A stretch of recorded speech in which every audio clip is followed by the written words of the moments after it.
With the casting of Yorick Thompson as Sinestro in DC Studios' Lanterns, it is clear that this TV series is either going to be the best thing ever made or possibly the worst. Hey Internet, I'm Chris, and this is the place on the internet where I talk about comics, movies, games, and things I'm generally passionate about. Before we get into HBO's Lanterns, please leave a like, comment, subscribe, and let's dive in. One of the most anticipated DC Studio projects is Lanterns. The upcoming HBO series will star Kyle Chandler as Hal Jordan, Aaron Pierre as John Stewart. We also might get Nathan Fillion as Guy Gardner in it, and we know it's an Earthbound mystery where you have Hal being the seasoned veteran and John being the rookie going to Earth to figure out what's going on with this murder. And there's implications for the larger DCU with this series. Now, on the surface, looks great. Sounds like True Detective meets Space, which is like a perfect elevator pitch for a Lanterns TV series. But why could it be the worst thing? Well, it's a little complicated. So the series is created by Tom King, Damon Lindelof, and Chris Mundy. Tom King, if you're a comics fan, you know is a prominent writer at DC Comics. And also, if you do know that, you know, I mean, at least I know in terms of my experience with Tom King books, he hasn't really written many Green Lantern stories. And to be quite honest with me, he's very hit or miss. Things like Mr. Miracle, which are absolutely fantastic. And then there are things like Heroes in Crisis, which are not so fantastic. And with certain characterizations of characters you may love, it's fine when it's a character you may not love. When he gets a hold of a character that you may have an idea of who they are, it kind of sucks when he makes them super depressed and hate being a superhero. And it doesn't feel good. It does not feel good. And I'm hoping that's not the case with Lanterns, especially when you consider the talent involved with this series. So it's not just Tom King who's written the series. You have Damon Lindelof, who wrote my favorite TV series of all time, The Leftovers. I also absolutely love Watchmen. Chris Mundy, who is on Ozark. I liked Ozark. I watched the first couple episodes, but I said, you know, I like Breaking Bad better, and I just never got back into it. So those first episodes were really strong, but I don't know. People kept comparing it to Breaking Bad, and I saw the comparisons when I started it, and I just couldn't finish it. For these past few years, I've thought about diving back in, but I just never did.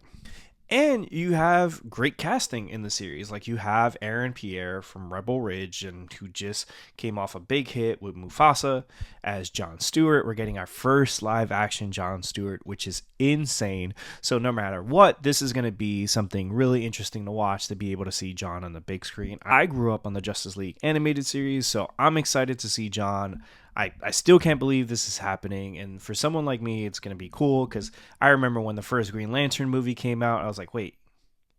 He's white? And you have Sinestro. Like, I was a little worried. The rest of the series are, it seems like, all original characters that are not really comic book characters, and I was getting a little worried that John and Hal would be the only characters, with possibly Nathan Fillion's Guy Gardner appearing, or, you know, tangent. Like, now that I think about it, I think the big worry for me is that this mystery is like Guy Gardner being dead, and then when they're investigating it, you find out that like Hal's the murderer, which sounds like the perfect kind of like Tom King comic book, which I hope is not the case. I am giving this show every chance I can, because I can't take another bad Green Lantern adaptation. So hopefully Hal's not a war criminal. Granted, he did become Parallax in the comics, but I don't know. I just don't want to see Hal in that way. Hopefully he dies as a hero, because as it seems, Kyle Chandler's current deal does not feature any movies. So it seems like this might be a one-off appearance for Hal Jordan, which would make sense. You sort of have the mentor, and maybe he pass off the mantle to John, and John be the Green Lantern of the DCU, which completely makes sense. But again, I saw it in that animated movie with John Stewart in the Tomorrowverse, which wasn't great either. And I don't know. It's just like they keep going back to that Parallax story, which, if you follow the comics, it seems like, hey, that was kind of like a mistake, you know? Like, they had to make him the Spectre, and then they brought him back. And yes, they go back there every now and again because it's an important part of his history, but it's clear the reason they brought him back and made him a good guy again is because that was kind of a mistake. But why do that again? But getting back to what the story, or what we think the story is right now. So like the casting of Sinestro is great news because, like I said, all those Earthbound characters, you're kind of wondering like what ties to the DCU would have. So to have Hal's mentor there, and it seems like it's going to be a recurring role. Is it flashbacks of him training Hal? Is it flashbacks of them fighting? Look at this. Oh my God. Are you serious? He still can't guard me. He's a bum. He's been a bum. He's been a bum since '86. Is Sinestro the victim in this great murder mystery? And then we find out about Parallax. Again, this is supposed to be something that's big in terms of the DCU. And until Superman comes out, we don't know how a lot of these things will connect. Creature Commandos had a lot of real cool Easter eggs.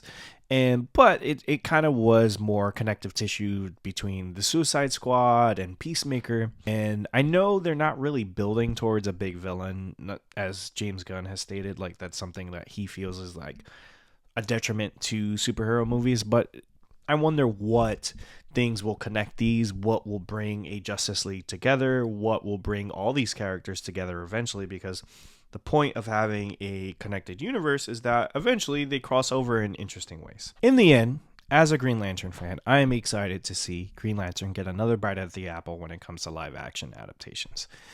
This has been in the works for a really long time. There was a DCEU project that never got off the ground, and then there was also another HBO series that was close to being made with Guy Gardner being cast and Alan Scott, which was going to be also a story that dealt with flashbacks and all that. But I don't know how good that could have been, considering that I think Alan Scott, although he is the first Green Lantern, works best as his own thing. Like, all his best stories have nothing to do with the Green Lantern Corps or really interacting with it, and they only share a name. The way their powers work is completely different. His ring is forged in the green flame. If you know that. So I don't know how good that show could have been when you're following Guy Gardner and Alan Scott. That would have just been such a weird thing, and I think it would have been much more interesting if they had followed one or the other versus those two, or you get Guy and Hal, or Guy and Kyle, Guy and John, like the actual Green Lantern Corps, and separate Alan, who has this rich history. And if you haven't read Alan Scott Green Lantern by Tim Sheridan, that's a fantastic story that came out over the last few years. So that was great. And I'm a huge fan of the Green Lantern animated series. That is one of the great crimes of the last 10-15 years, is that show only got one season. And I'm hoping this is good. Like I said, with Tom King, despite sort of my feelings towards his work sometimes, he has done fantastic stories like Superman, Mr. Miracle, Vision, Gotham City Year One. Started to sour on his stuff around like Rorschach. And I think when you read his stuff a lot, you see the connective stuff. And, with writers, they do put their own personal experience in it, and he clearly has dealt with a lot of PTSD from his experience in the CIA, and I think he likes to put a lot of that in his work. And sometimes it works really well with Mr. Miracle, and then sometimes, in my opinion, it doesn't work so well. But like I said, him having a filter like Damon Lindelof and Chris Mundy, I think they are trying to put their best foot forward. And hopefully this is a True Detective level story. True Detective is one of my favorite shows of all time. So if you're trying to evoke that, that is fantastic. And, I think James has made a real effort to make everything in this new DCU feel unique and a one-off. So hopefully when I watch this is very much a Green Lantern thing. Yes, it's connected to the DCU, but it's its own thing, and they're doing their best to make this as good as it could possibly be. Because like I said, I can't wait another 15 years for another Green Lantern. I don't know if I have another 15 years to wait in me for another Green Lantern live action to be done right. And one thing I will say that is actually a pretty good thing about this possibly being the greatest thing or the worst thing, hopefully the greatest thing, is that we don't have to hear Ryan Reynolds make Green Lantern jokes anymore if it's good, because then people will be like, hey man, let it go. It was 15 years ago. And then if it's the worst thing ever, it'll be the same, because they'll also be like, hey, you weren't even in the worst Green Lantern project ever. However this turns out, we all win. What do you guys think? Are you excited for Lanterns? I know I am. Like I said, I know there are things, urges in me that I'm fighting against to sort of like be down on it. But like I said, despite my misgivings around Tom King's work sometimes, there's no doubt he is talented and he's done some great things. Despite being cautiously optimistic, the Green Lantern fan in me wants this to be super successful, and hopefully it's a great start to something big in the Green Lantern universe. Let me know what you think. Like, comment, subscribe. Peace.